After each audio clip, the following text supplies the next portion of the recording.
Good morning. This is the time and place for the planning hearing office hearing of December 8th, 2021. My name is Vilia Zamaitis, and I will be conducting the hearing as the hearing officer. Due to the COVID-19 novel coronavirus and the health recommendations from the Los Angeles County Health Department, this planning hearing officer's hearing is being conducted virtually with no members of the public present. The public is encouraged to watch and participate from the safety of their homes. The Design Review Board meeting is being broadcast live on Glendale TV, is viewable on Spectrum Cable Channel 6 and AT&T UVerse Channel 99. Meetings are also streamed live in high definition on the city's webpage, glendaleca.gov/live, also on youtube.com/myglendale, and on Apple TV, Roku, and Amazon Fire devices using a free app called ScreenWeave and choosing Glendale TV from the menu.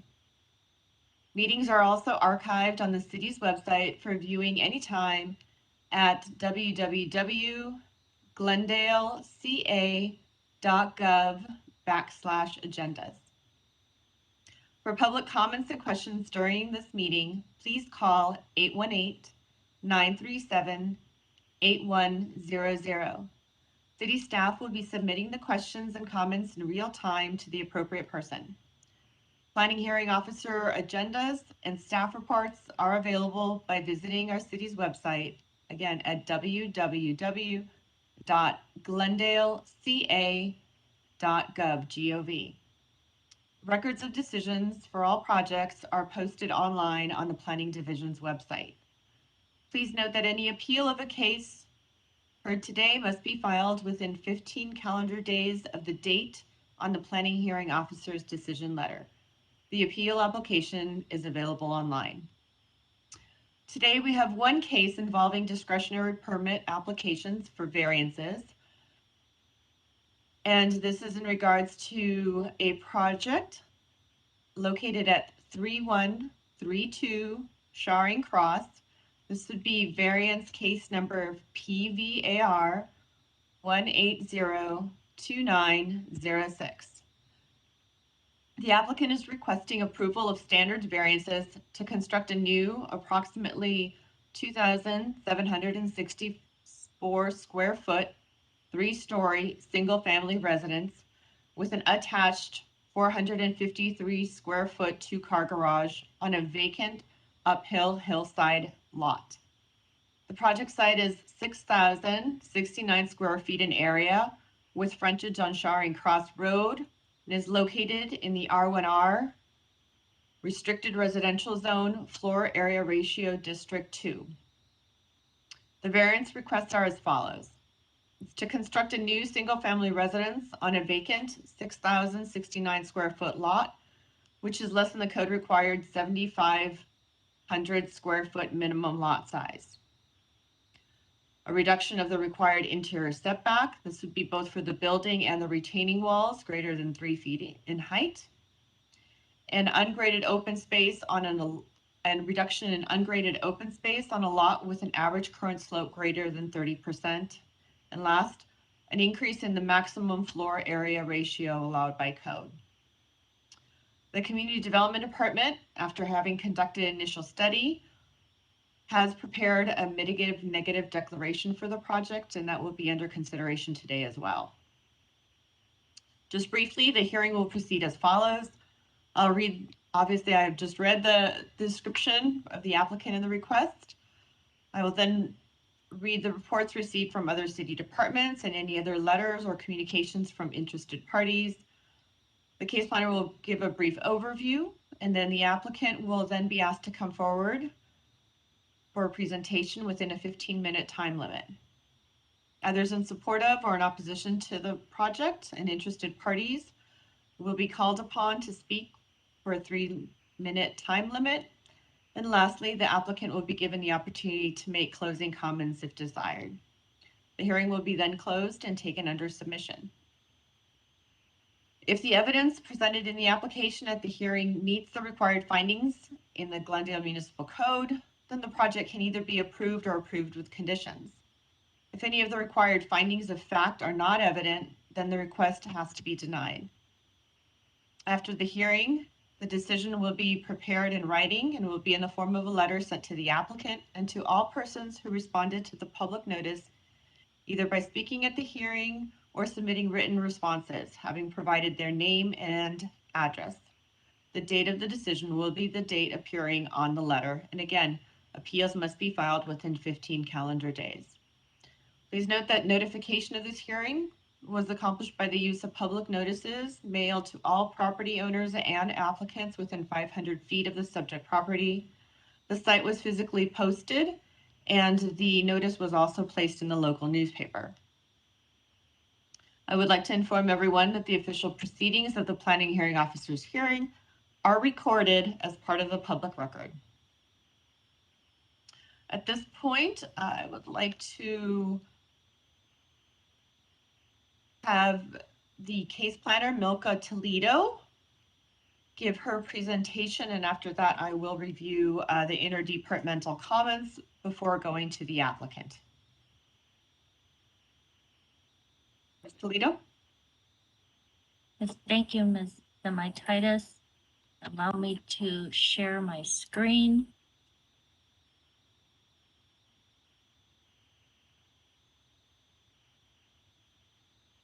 Okay, as you indicated, this is a variance request, PBAR 1802-906, 3132 Charing Cross Road. The applicant is proposing to construct a 2,764 square foot, 3-story single family residence with an attached 2-car garage on a vacant 6,069 square foot lot. And the code requires a minimum 7,500 square foot lot size in the R1R restricted residential zone for purposes of developing a vacant lot. So again, the variance is for lot size, and there are additional variances requested. If approved, the project would be required to go through the design review board process. We'll further evaluate the site planning, mass scale, design, and detailing.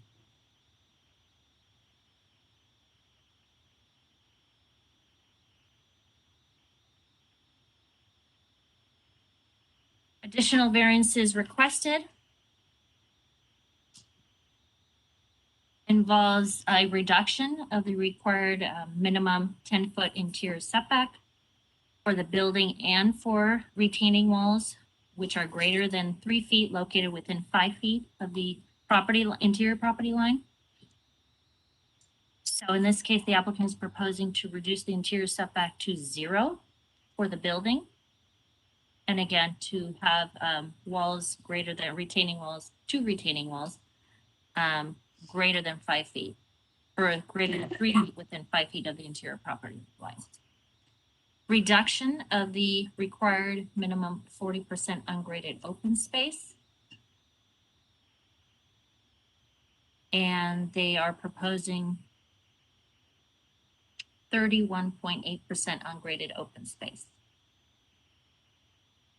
And increase the maximum allowed floor area ratio to 0.42 on a lot with an average current slope greater than 40%, where 0.30 is the maximum allowed.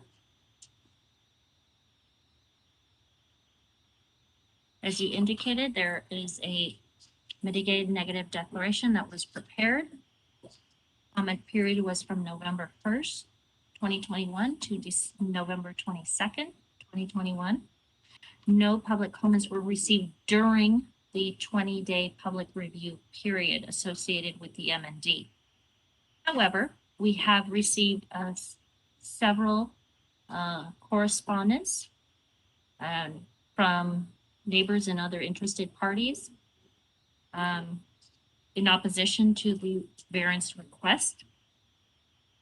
You have been forwarded all those emails and letters, correspondence associated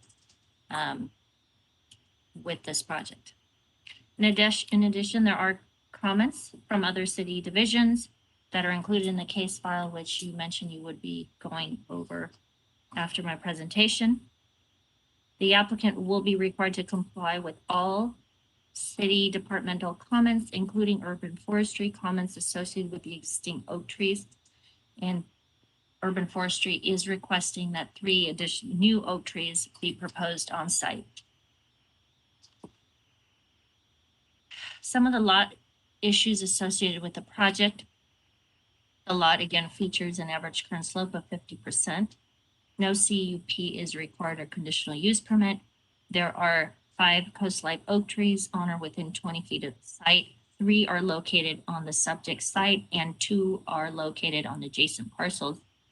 2 of the 5 are 6 or less inches in diameter, therefore they're not protected by ordinance. One of the oak trees potentially, according to the urban forestry, may be in poor health, and so that oak tree may potentially be removed. That is identified as oak tree number 1. And the remaining 4 will be preserved, oak number 2, 3, 4, and 5. In addition, urban forestry, as I mentioned earlier, is requiring 3 new oak trees to be planted. So new required oak trees will need to be identified on the landscape plan for the project moving forward. Project location, again, the project site is vacant. It's a 6,069 square foot trapezoidal shaped lot on the hillsides in the Chevy Chase Canyon area. The property is located on an uphill lot on the Uncharing Cross Road between Linda Vista Road and East Chevy Chase Drive. Property is zone R1R or area ratio District 2. This is a hillside restricted residential zone. The site is surrounded by residentially developed lots to the north, to the south and west. The adjacent parcel to the east, however, is vacant and located in the SR Special Recreation Zone. It's a completely different zone compared to the R1R. Residences in this neighborhood were constructed during a wide range of time periods. This slide represents the average current slopes in the area. The average current slope, in this case for the subject site, is 50%. And again, it's a representation. It's not, the map is not 100% accurate in terms of the exact percentage, but again, it's a representation of slopes in the area. And the average current slope for the building footprint associated with the subject site is 45%. And in this, the map represents the medium green properties with average current slopes less than 40%. The light green represents average current slopes between 40 and 50%, and the orange represents slopes between 50 and 60%. And the red is greater than 60%.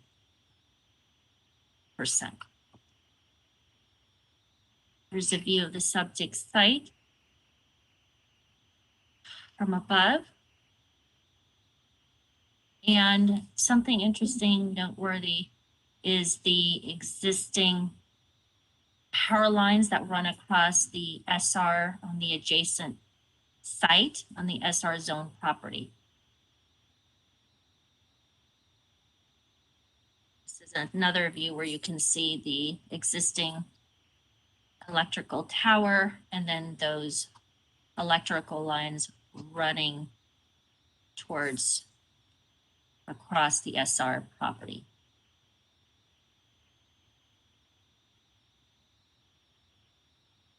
Another view of the subject site.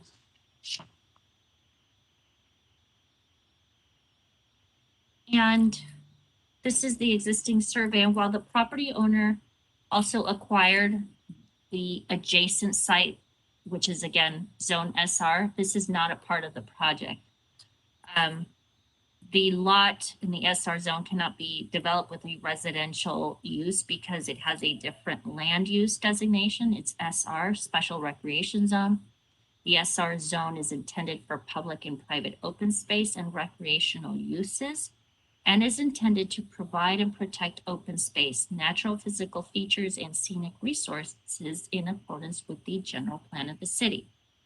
Further, because the subject site and the adjacent lot are zoned differently, a parcel map or lot line adjustment for purposes of combining the two parcels into one are not viable options and would not be consistent with the subdivision code.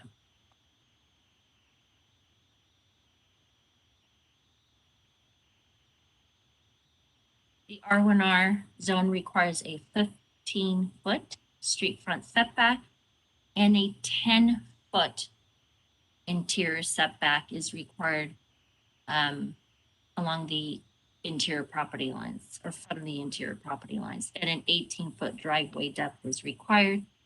Again, the variance is requested to reduce interior setback along the left side or the adjacent to the SR zone to 0 for the house, and the retaining walls greater than 3 feet.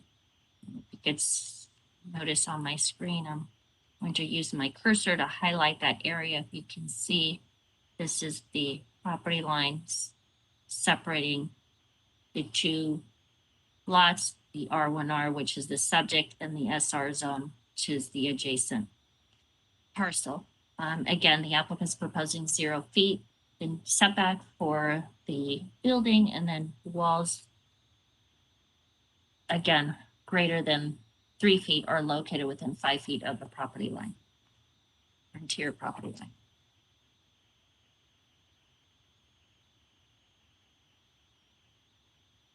Two-car garage at the street level or the lower level is proposed, and then the upper second level features a living, family room, dining, kitchen, powder room, and a laundry room. The upper third floor features a master bedroom and bathroom and secondary bedrooms and bathrooms as well.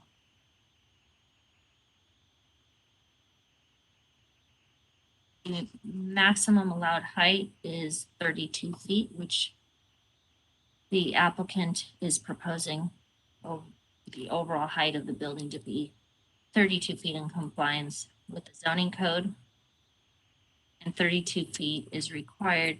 In this case, also the building has a flat roof, so that would be the maximum allowed. And there are a series of retaining walls at the back that are proposed, and I'll show a cross section moving forward in my presentation in a little bit.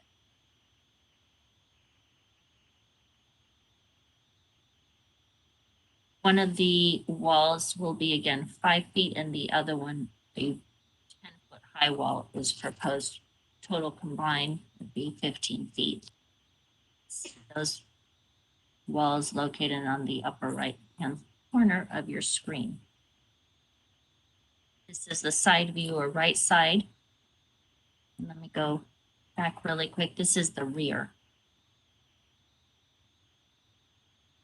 And this would be the front.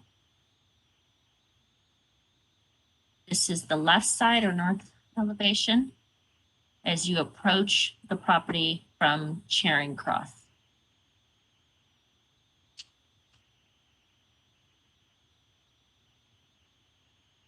Section views of the property or the house and retaining walls at the back.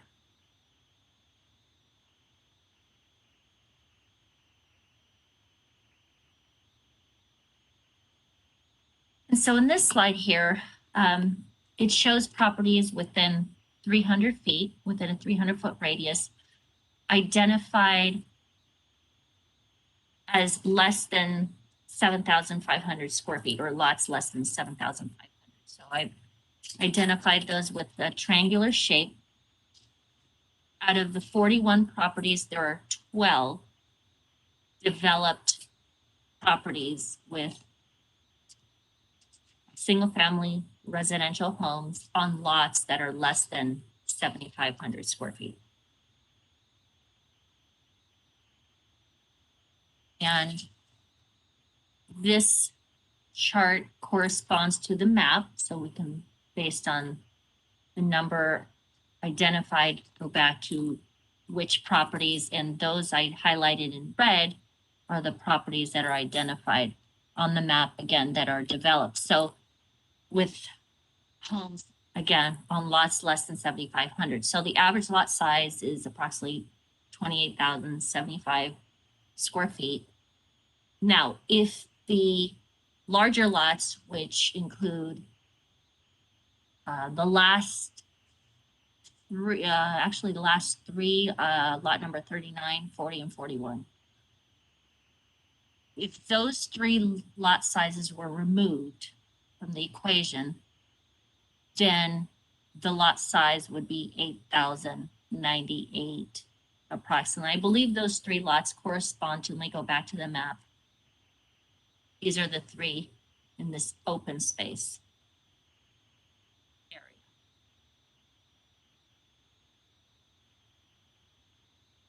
Average house size is 1,405 square feet.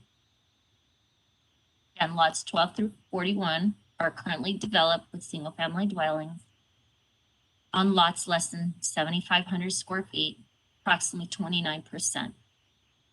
And of those 12, the average lot size is approximately 6,144 square feet. Subject site is still slightly lower. It's at 6,069 square feet than the average of those 12 properties. And the subject house, again, is proposed at 2,789 square feet. There's a typo there, so my apologies. 2,764 square feet. The findings that are required to be made, as outlined in your staff report. There are some additional findings for Hillside projects, again, outlined in the staff report. So staff's recommendation is as follows.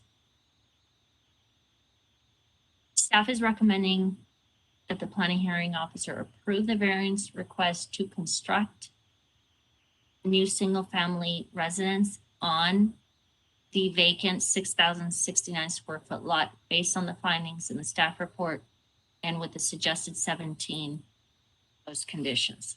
However, the findings of fact for the variances to construct the new house with the additional variances requested, again, to reduce the interior setback for both the house and the retaining walls greater than 3 feet, to reduce the ungraded open space to 31.8%, and to increase the total FAR, floor area ratio, to 0.42.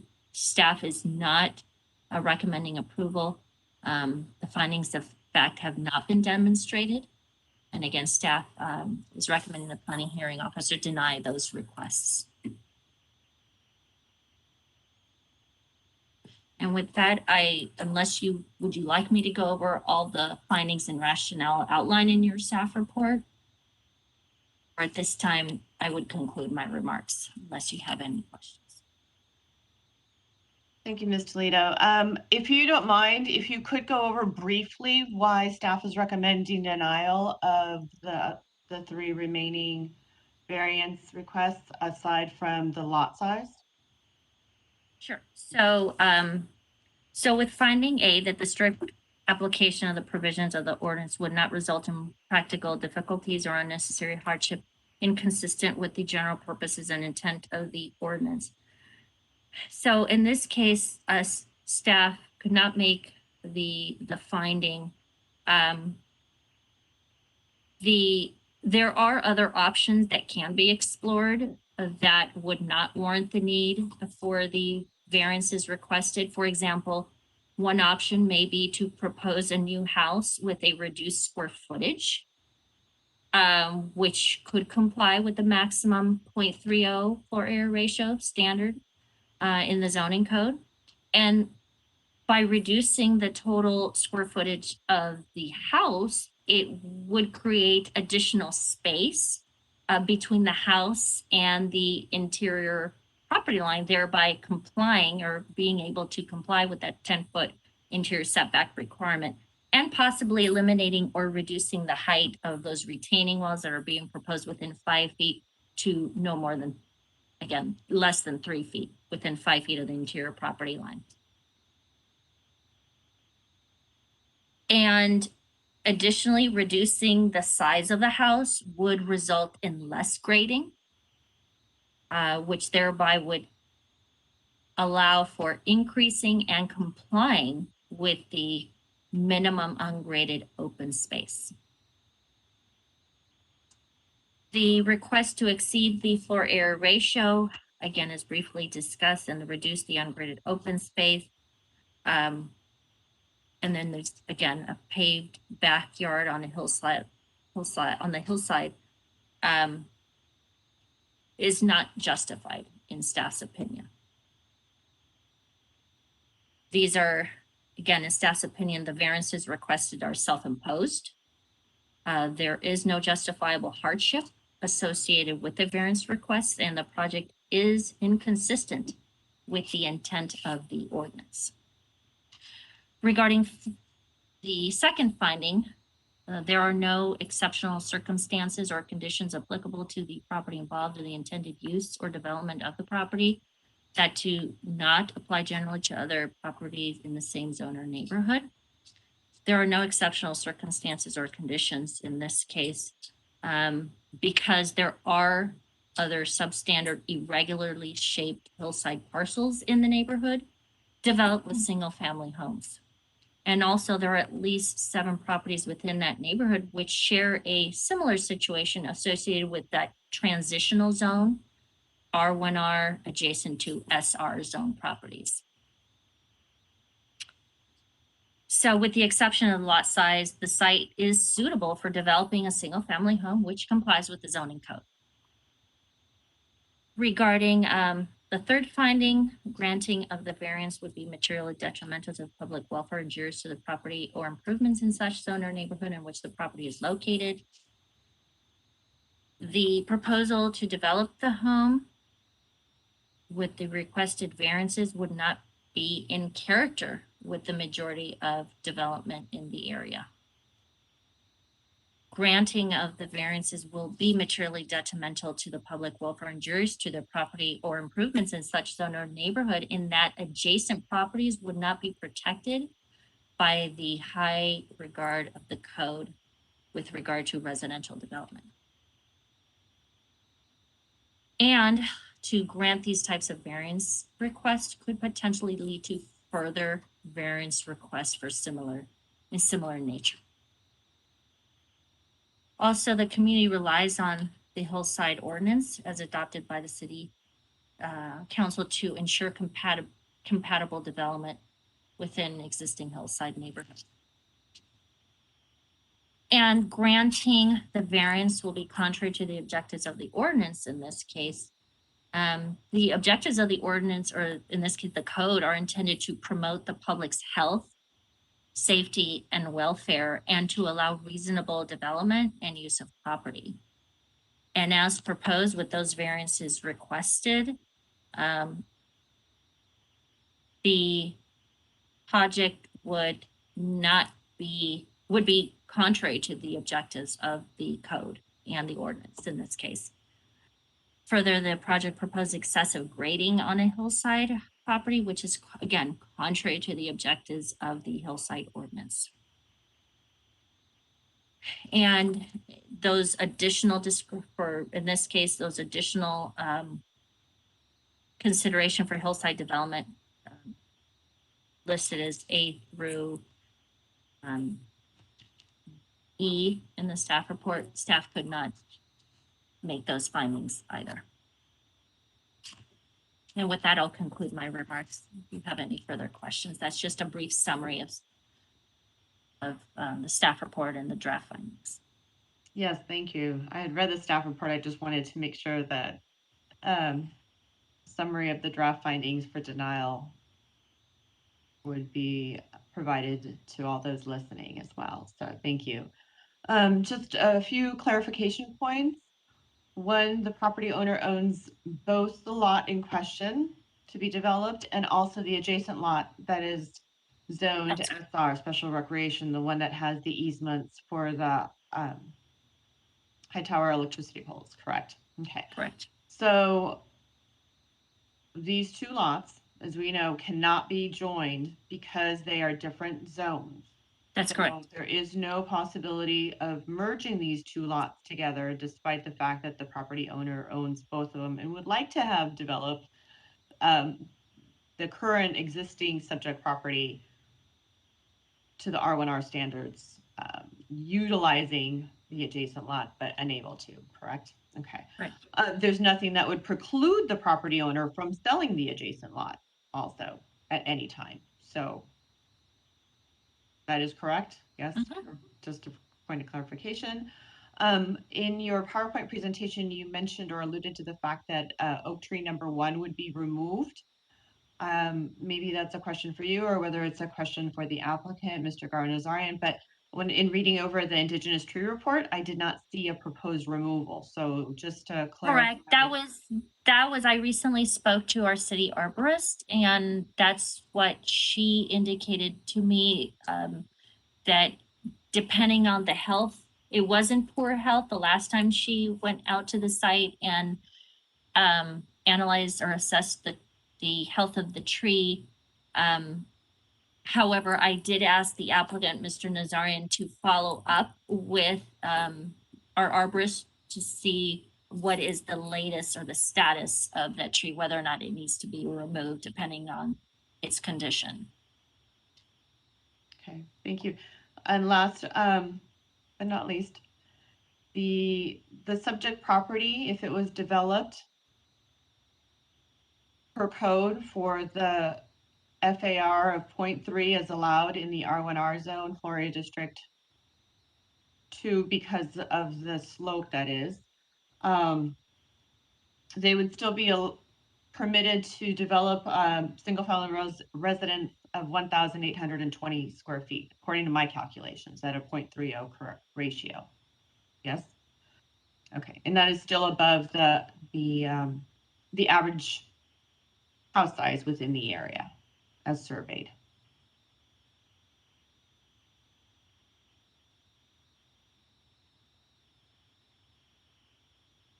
And I believe that that's okay. So at this point, I will go through the interdepartmental comments. And from Glendale Water and Power, these were all standard conditions regarding the development of a new single-family home.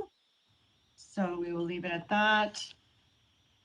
In terms of comments from the Community Services and Parks Department, there would be public use facilities development impact fees that would need to be paid in conjunction with the development of the new single-family home. From the Public Works Department, Traffic and Transportation, if there is construction, they would need a street use permit, which would regulate the activity on the street during construction. From the fire department, again, these would be standard conditions: fire sprinkler system, emergency access walkways. It is located in a high fire hazard area that can be mitigated. And fuel modification landscaping requirements. From the Public Works Engineering section, these are all pretty standard. There would need to be a public right-of-way improvements along Showering Cross at this location because it does not have curbs and gutters, I believe, and the rest are standard. Again, as alluded to, the main services, the urban forester had a number of comments with regards to the oak trees. And at this point, it looks like all of them are going to be maintained except for the questionable one, and it's condition number 1, that is. And it's degraded condition, but at this point, there's nothing in writing that tree will be removed. So With that, I would like to turn to our applicant, Mr. Gara Nazarian, for his presentation. Yes, good morning. Karan Azarian with the Domus Design. I appreciate for your time to having this hearing to review this case. Just by going by the findings, because the Milka presented the project very nicely, but I have something to add to that. This uh, this property, which is less than 7,500 square feet, uh, that is if the strict application of the code, then it won't be any construction, only any development in this site, which actually by the staff report, that lot area, it has been accepted. But due to the slope of the lot, and the other codes like the again the driveway slope code and the building code, everything, you know, we have to establish the path of the building that we want to we it's suitable to this site to locate the house. It gives me, you know, I can't avoid any less grading, because the height of the retaining walls and the setbacks, everything, that grading amount, it will be there even by reducing the size of the building from the north side, which I'm asking for a zero setback, that it won't help to reduce to increase ungraded area.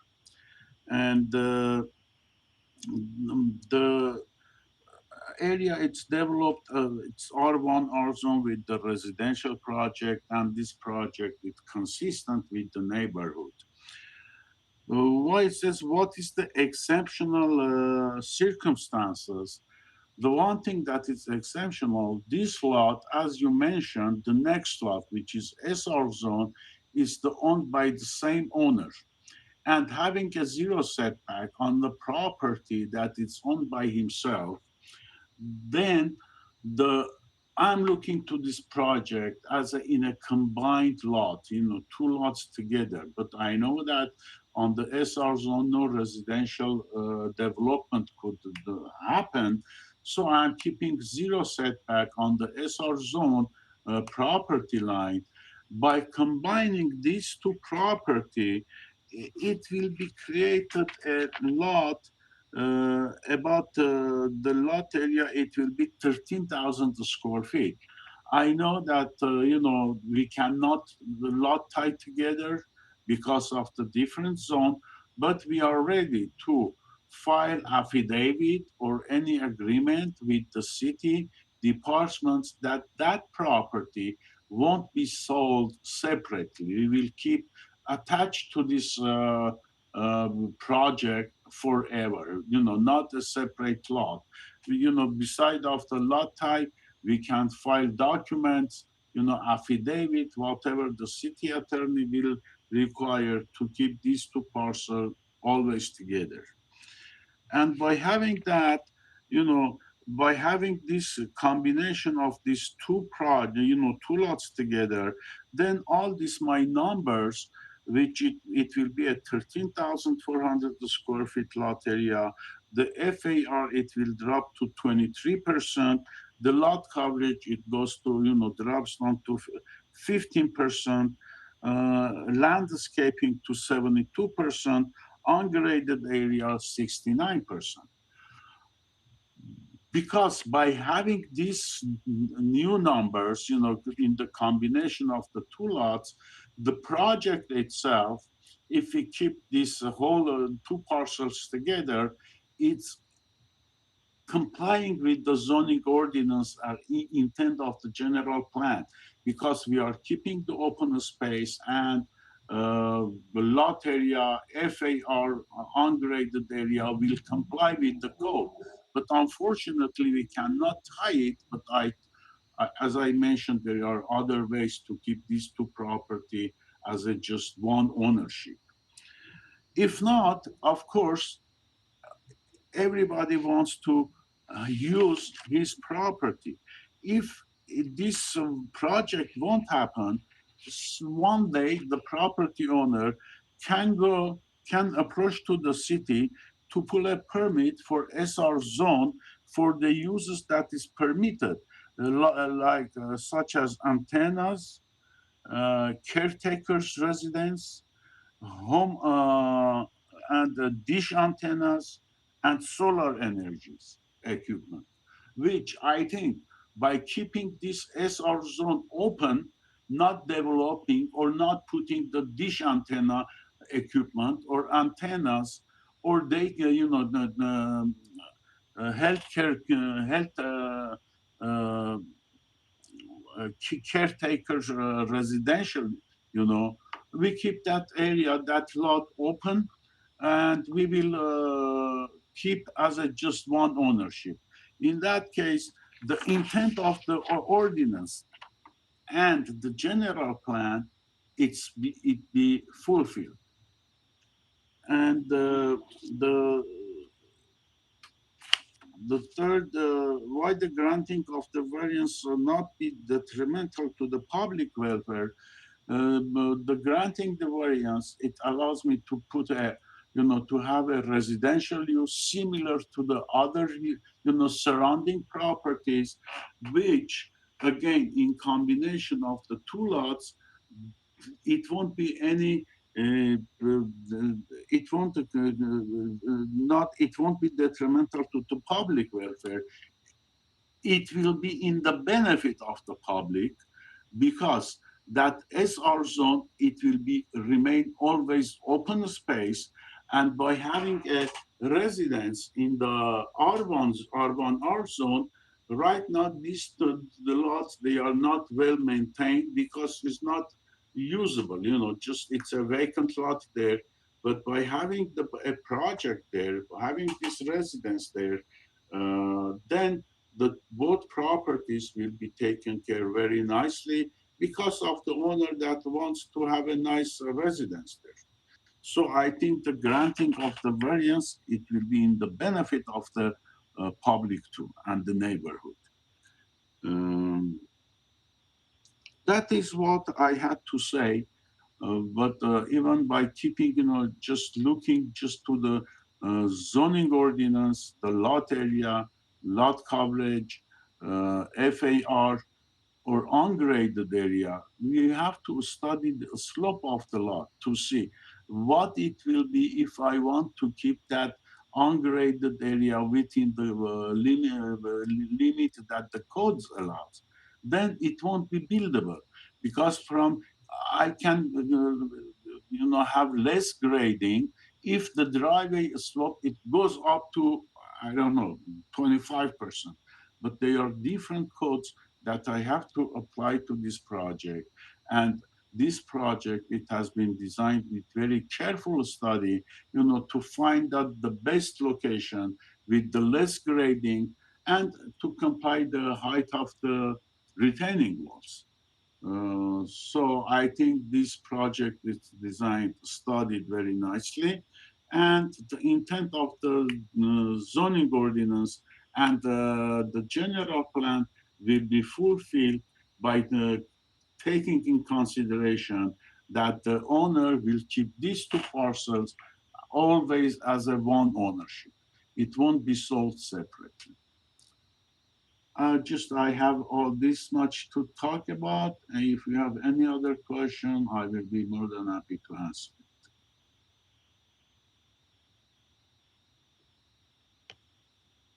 And I did review the comments from the department. I don't have any issue with the comments. They are all just standard comments. I have to find out about the oak tree number 1 with the arborist. Thank you. Thank you, Mr. Nazarian. When you first were approached by the property owner, Did you go through a number of reiterations of the design of the project, perhaps ones that did meet code in terms of the setbacks? Went through what process? When you were first approached by the property owner, Uh-huh. did you go through a number of design concepts for the lot that might have met code in terms of FAR and setback? Then I did, started with with the different sketches to see the uh, possibilities of the design within the to stay within the zoning code. But in reality, no, I couldn't reach any this final sketch or the study that it can fit to comply with all the zoning or codes.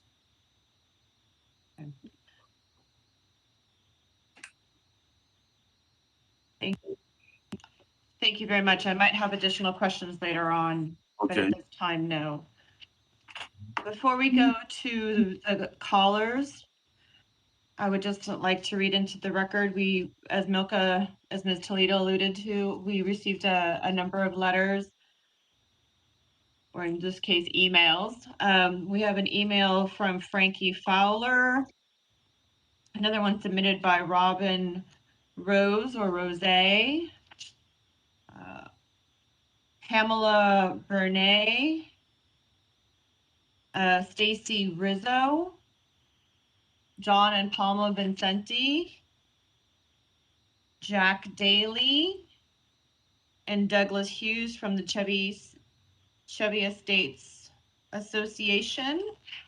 There was also an email who I believe also she will be calling, or a person will be calling in, Mari Valenzuela from Pacific Edison with regards to the power poles above. So those letters were in opposition to the project. So at this Ms. Emetitis, there was one more, which actually came at the beginning of the hearing, and I forwarded that to you. It's from Yeah. Tim Probsack. Oh, thank you. Right, it must have come in right at the start of the hearing, so thank you. With that said, I'd like to turn this hearing over to the public portion for comments.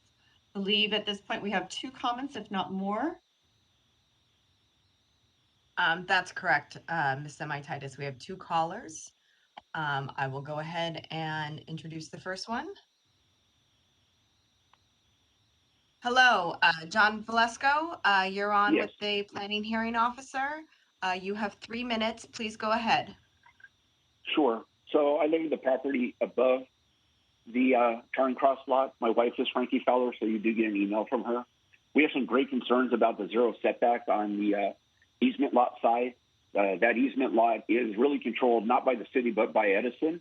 I spoke to their senior easement manager today, as well as you've talked to somebody as well. So that 0 setback is of great concern for us. In addition to that, the height and the amount of material being removed from the property is of great concern to the structure that we live in, to the back of our property, as well as our retaining walls and the oak tree that's literally on our property. I don't know if he's been planning on removing any of those or not. And the last comment I have is, in 2005, when this property was purchased, I allowed access to to a surveyor. And the surveyor did, and I watched him do this, and I had a conversation with him. The property that's adjacent, the southern property, which is a developed property, has a driveway. Back when that property was built, this property that's being requested to have a house on it actually is shortened by about 30 linear feet on the frontage, and that driveway comes into his property. So when the surveyor came out and did the survey, there was actually a big red line right down the middle of the driveway, which was only about 3 foot away from the house that's there. And that was encroaching upon his property. So I'm not sure there ever was a proper survey done. The original plot plan or plot map from the city is inaccurate. So there's something needs to be addressed about that. So whether it's eminent domain or however that was taken, it was done when that house was built in the 60s. So now his lot is probably even smaller than what they're saying the lot is. And somebody really needs to look at that to make this a viable option to build on. So, and then the rear retaining wall, I believe if there's a variance on height on that, that's really going to create some structural issues to my back patio and my retaining wall. So, I mean, I have concerns all around. 2,700 square foot on a 6,000 square foot lot is ridiculous in this neighborhood. It does not fit the neighborhood. So I think there needs to be some changes made if it needs to be allowed to be built. But the first one is it has to have a proper survey and show how much total square footage is on that lot, not based on the original city plan, based on actuality. So that's pretty much all I have to say. Thank you for your comments. Ms. Toledo, would you mind looking for the survey and if possible, posting it after we're through with the public testimony, please?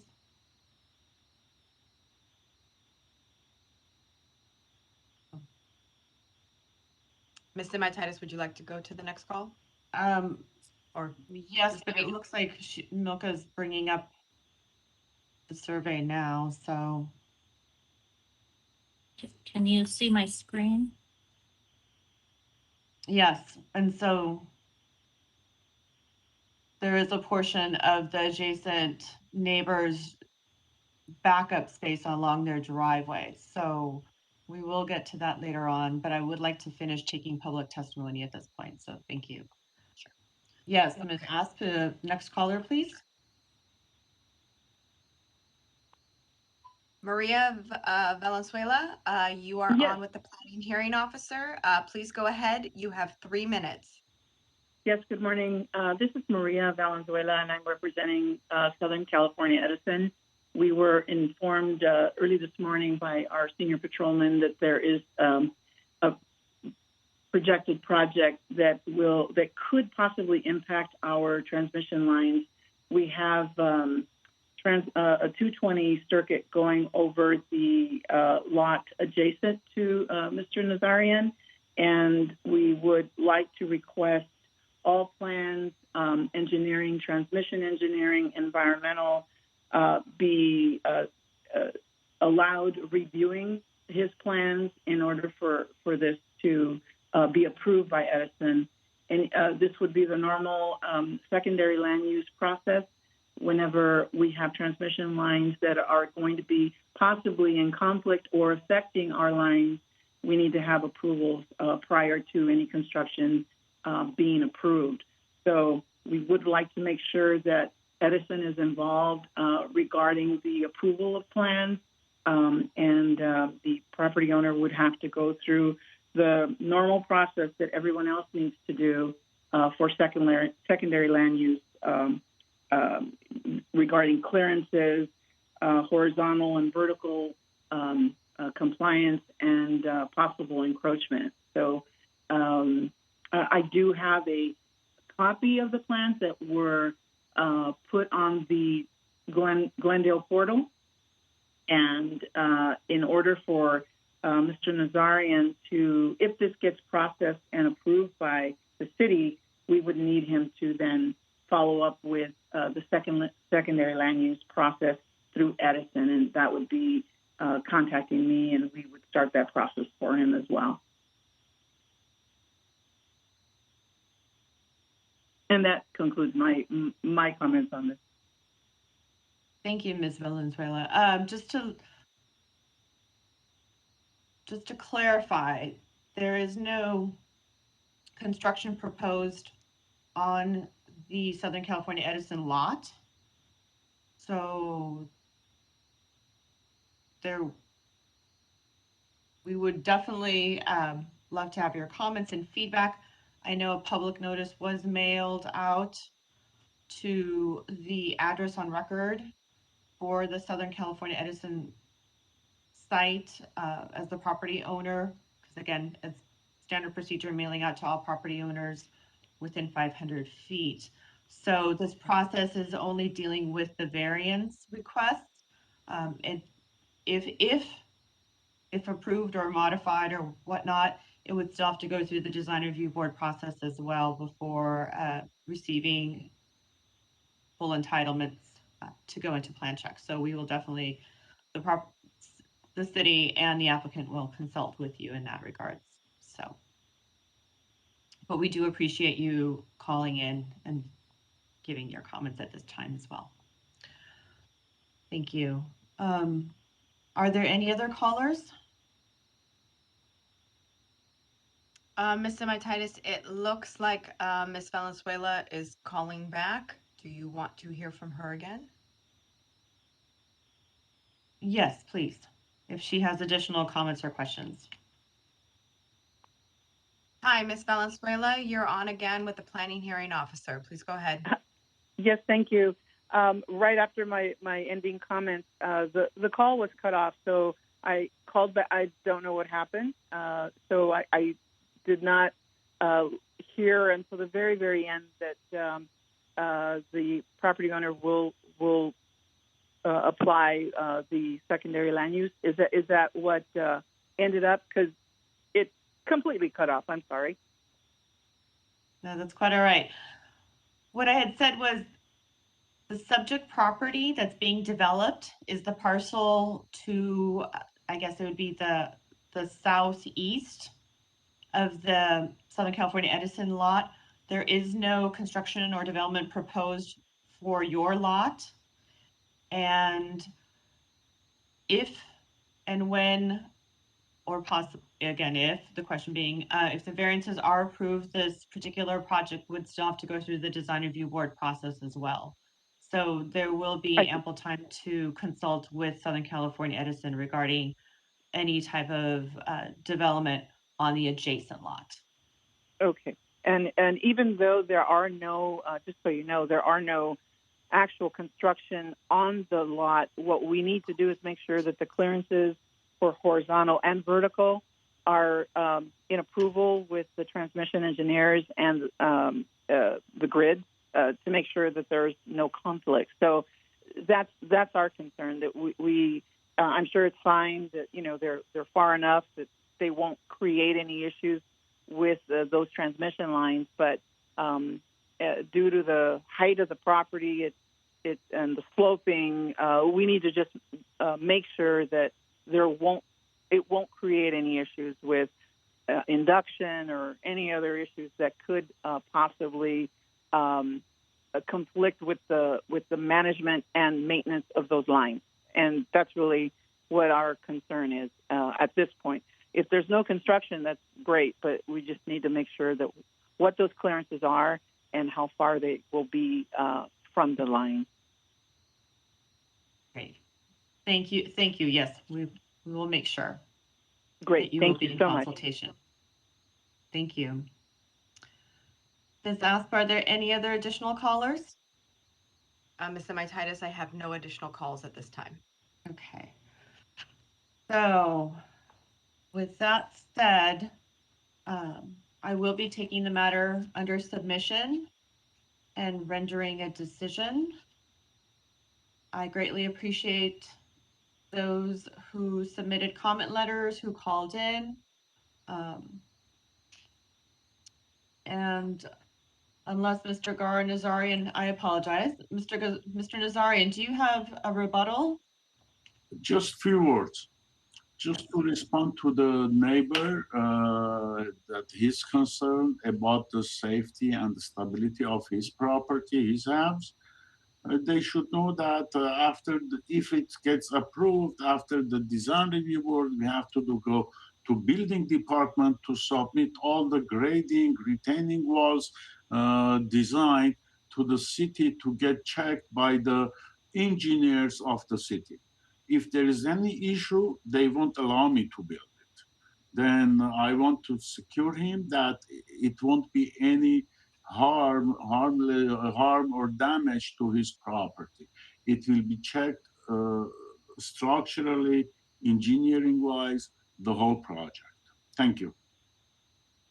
Thank you.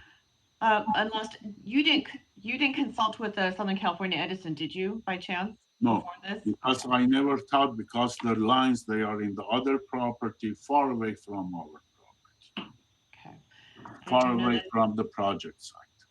And I do know that they were noticed as part of our standard 500-foot public notice requirement. Oh, and just I wanted to add that already I have a certified survey map that it shows the property line and the square footage. It's calculated based on the stamped certified survey map. Okay, we will, and that is part of the public record, correct? That is the one that you submitted to Milka. Yes, I did. Okay, we will definitely take a look into that, and we will make sure that as part of the process, that we will consult further in the future with Southern California Edison to make sure that any conditions that they might have are adhered to and conditions and regulations. So, and if necessary, we can include those as well. Okay. So again, thank you all for your participation today. The matter is taken under submission and a decision will be rendered shortly. So thank you. And this concludes the planning hearing officer hearing of December 8th, 2021.